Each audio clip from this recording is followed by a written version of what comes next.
Dénoncer l'astral et le rayon cosmique de l'amour. Voilà les sujets qui seront abordés aujourd'hui dans le cadre de cet entretien que j'effectue en compagnie de Marc Delassalle. Donc ici, David Lévesque au micro qui vous salue. Et je salue bien entendu Marc qui est avec moi. Donc bonjour Marc, ça va bien? Bonsoir, David. Oui.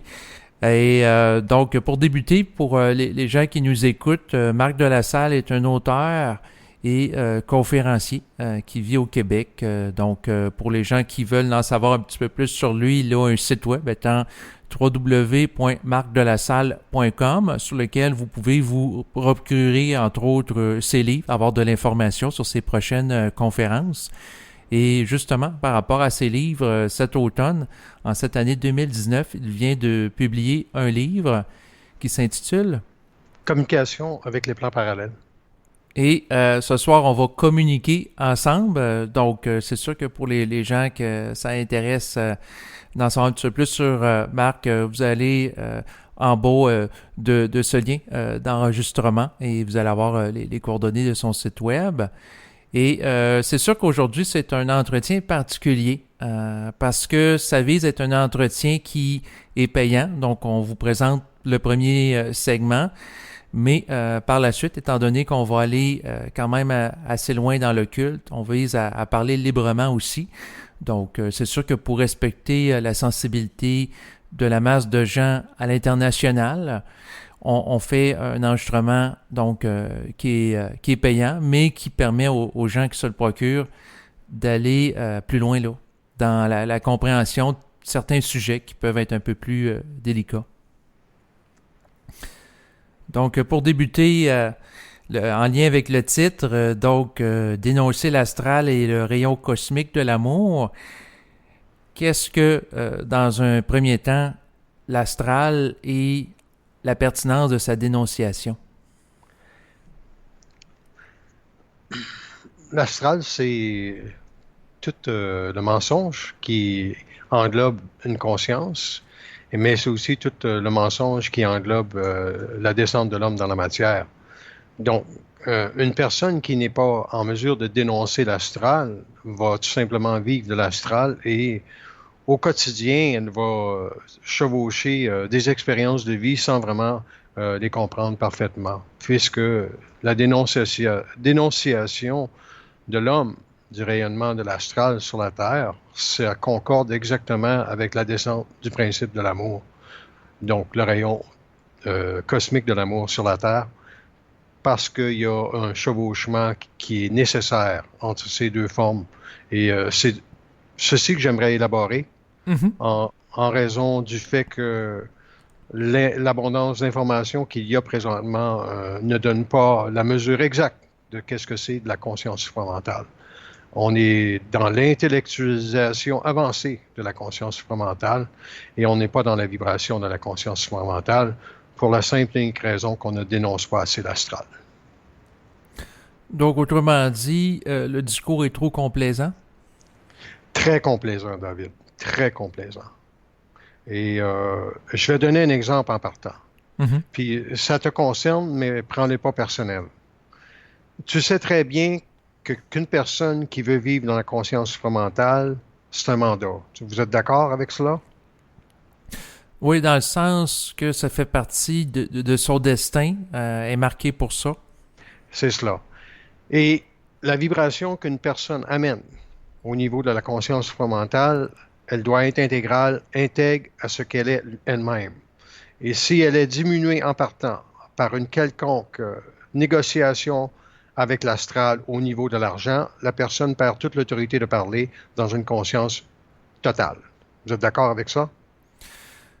Oui, dans le sens qu'il ne faut pas que la personne soit assujettie, soumise à la puissance de l'argent. C'est un petit peu comme vendre son âme au diable, pour C'est reprendre une cela. expression Donc, populaire. Ouais. ben, je m'en vais, où est-ce que je m'en vais avec ça? Et c'est pas un reproche que je te fais. C'est simplement une réalité que j'observe parce que ta parole est vibrante. Elle mérite que les gens qui t'écoutent puissent avoir accès et débourser un certain montant d'argent pour acquérir ce que tu fais. Peut-être pas une fois à tous les tous les mois, mais possiblement 2 achats dans une année, c'est pas trop demandé aux gens pour suivre ta vibration et supporter le travail que tu fais. Mais toi, d'un autre côté, sans t'en rendre compte, tu diminues la totalité de ta conscience parce que tu gères en fonction de la réalité que s'il n'y a personne qui t'écoute, ça devient un problème. Et ce n'est pas un problème qu'il y ait personne qui t'écoute. C'est de maintenir la vibration, de dire que ce que tu as à dire est beaucoup plus important que simplement le fait qu'on doit te supporter dans ton mouvement. Et te supporter dans ton mouvement, par exemple, toi, tu vas demander des dons, hein? C'est cela? Oui. Bon. Le don que tu demandes, c'est une façon de dire, à quelque part, les gens, vous devriez supporter mon travail. Mais tu ne lui demandes pas d'acheter de la vibration que tu as.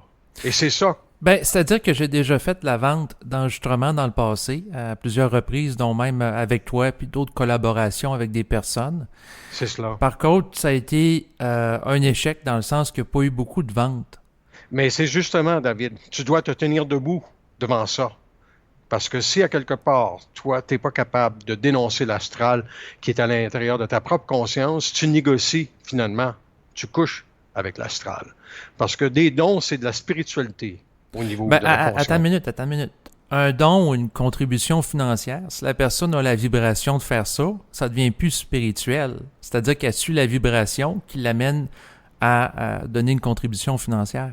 Ben moi, je vais dire que la personne devrait acheter quelque chose qu'elle trouve vibratoire chez toi, puis ensuite, il serait mieux pour elle de faire connaître ton travail en donnant ou en, tu sais, ce travail-là que tu fais, en le partageant, que de simplement d'envoyer de l'argent. Ben, il y a plusieurs moyens de procéder, Marc, dans le sens que moi, de monétiser des enregistrements, j'ai déjà essayé dans le passé. J'ai pas eu de succès, fait que la vibration était pas là, le rendez-vous des gens non plus. Donc là, j'y vais par don, mais ce que je peux te dire, c'est que c'est pas nécessairement très fructueux non plus, là. Donc, OK. Donc, à quelque part, ce que je veux dire comme principe vibratoire au niveau de la capacité de l'homme de manifester son verbe, c'est qu'il ne doit pas être négociable sur aucune générosité gratuite de l'individu. Il faut que l'individu fasse un mouvement. Parce que quand je parle du principe vibratoire de l'amour, je vais énoncer quelque chose, dans le sens que on sait tous que la volonté, l'intelligence et l'amour, c'est froid. Hein? C'est des principes froids. Mm-hmm. OK? Donc, on sait aussi que la volonté, ça prend de l'autorité. Hein? Pour avoir de la volonté, on sait aussi que l'intelligence est reliée à de l'autorité. Mais le principe de l'amour, il n'est pas lié à de l'autorité. Il est lié à de la générosité. Mm-hmm. Tu sais où est-ce que je m'en vais, hein? Fait que dans la volonté, tu as la puissance soit de faire ton travail, tu as le discernement de voir où il y a de l'intelligence dans le travail que tu fais, mais dans le principe de l'amour, c'est pas une affaire de discernement, c'est une affaire d'infaillibilité. L'homme ne faillit jamais dans ce qu'il dit, il est total et intégral, et ce qu'il dit, c'est ça. Parce que la seule résonance du principe de l'amour dans l'homme, c'est d'amener en vibration le double ou la conscience de l'ego de l'homme à s'individualiser. C'est la seule raison que l'amour cosmique, c'est un principe qui appartient à l'homme. C'est parce que l'homme, dans son amour, met en contact l'homme avec sa propre source de lumière. C'est la seule raison pourquoi que le principe de l'amour n'appartient pas aux forces de la lumière et appartient à l'homme. Et s'il appartenait aux forces de la lumière, l'homme ne serait pas capable de se réinventer. Il ne sera jamais généreux envers l'autre. Et le principe de la générosité, c'est un principe d'amour. Quand on dit que les femmes sont beaucoup moins dans le principe de l'orgueil, c'est parce qu'ils sont beaucoup plus dans le principe de la générosité et ils filtrent, ils flirtent davantage avec le principe de l'amour parce qu'ils sont moins dans la matière. Mais la générosité, c'est le segment fort de l'amour et c'est ce qui va permettre à l'homme d'aimer l'homme. Quand moi, je te vois demander des dons, pour le travail que tu fais, à quelque part, tu n'es pas capable de dire à l'homme qu'est-ce que tu fais au niveau de la matière, parce que c'est pas descendu dans la matière que l'homme ne doit jamais se prostituer pour les crises de plan haut. Puis moi, c'est de la prostitution que les gens... Je préfère ne pas vendre de crises d'enregistrement que d'en vendre plusieurs parce que c'est spirituel. Tu sais? Ouais, mais c'est parce qu'il faut pas non plus être rigide là-dessus, là, tu sais... La rigidité n'existe pas dans la conscience, David.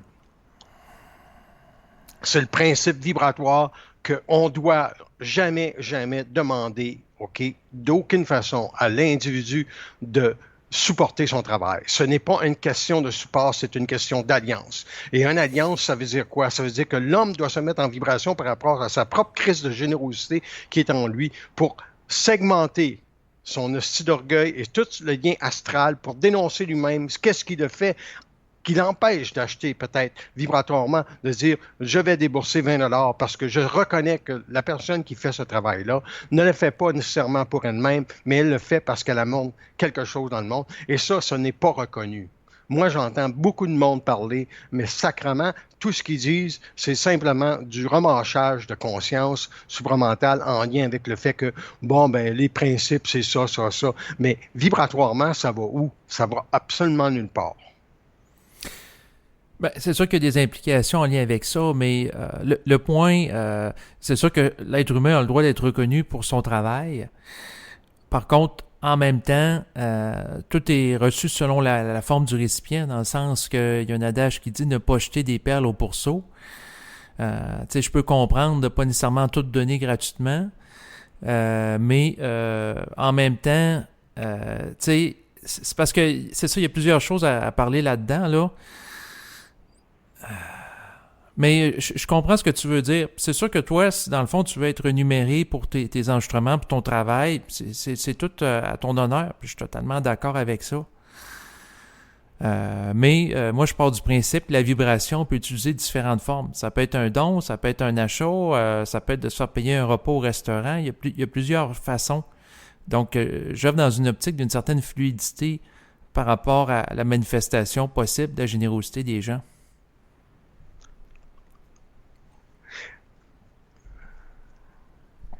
À bien des niveaux, l'homme ne sait pas qu'est-ce que c'est une vibration. À bien des niveaux, l'homme ne sait pas ce que c'est une vibration pour la simple raison qu'on ne lui a pas dit c'est quoi une vibration au niveau de sa capacité à se générer. OK? Si une personne ne peut pas se générer, OK? Moi, je vois très bien qu'il y a beaucoup de personnes qui écoutent tes enregistrements sur YouTube. OK? Il y en Mhm. a plusieurs qui vont écouter mes enregistrements aussi sur ma chaîne YouTube. Le résultat de ceci, c'est néant comme vente. OK? C'est néant, c'est zéro. Euh, et ceux qui achètent, c'est des gens qui ont déjà assisté à mes conférences. Donc, parfois, je vais vendre des conférences privées, OK? Ou je vais vendre quelques livres. Mhm. Mais quand on fait état de ma conscience, OK? Et quand j'ai écouté ton enregistrement qui rendait hommage à quelques personnes,